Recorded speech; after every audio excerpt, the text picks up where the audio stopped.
Si definisce una fan di Hitler, non crede all'olocausto. Nei campi di concentramento c'erano piscine, non le camere a gas. Lo pensa e lo scriveva sul social network russo VKontakte la 48enne Antonella Pavin di Curtarolo, finita nell'inchiesta Ombre Nere che ha smantellato una rete di militanti di estrema destra che volevano costituire un nuovo partito nazista. In casa sua i poliziotti della Digos hanno trovato bandiere con simboli del nazismo e del sedicente Partito Nazionalsocialista Italiano dei Lavoratori, e poi adesivi con svastiche, effigi del Führer e del Duce e insulti al deputato PD Emanuele Fiano. La donna respinge le accuse, dice di non aver fatto male a nessuno, ma le sue frasi scritte sui social trasudano violenza.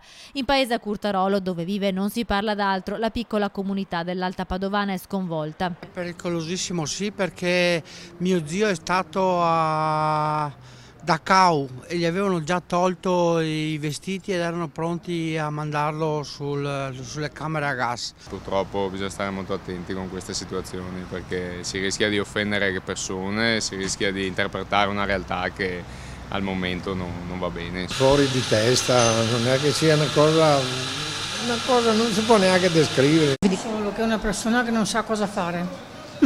Per me si mostra. Una doppia vita quella di Antonella Pavin, impiegata e mamma per tutti, che diventava però nel tempo libero la sergente maggiore di Hitler e odiava gli ebrei. Volevo dire che per noi la signora non riusciamo a credere che sia veramente così, perché è tranquilla, non ha mai dato segni. Siamo tutti sconvolti e siamo tristi anche per questo, perché non ci aspettavamo una cosa così nel nostro piccolo comune. La 48enne, indagata per terrorismo e apologia del fascismo, secondo le indagini avrebbe avuto un ruolo di reclutamento e propaganda all'interno del gruppo neonazista.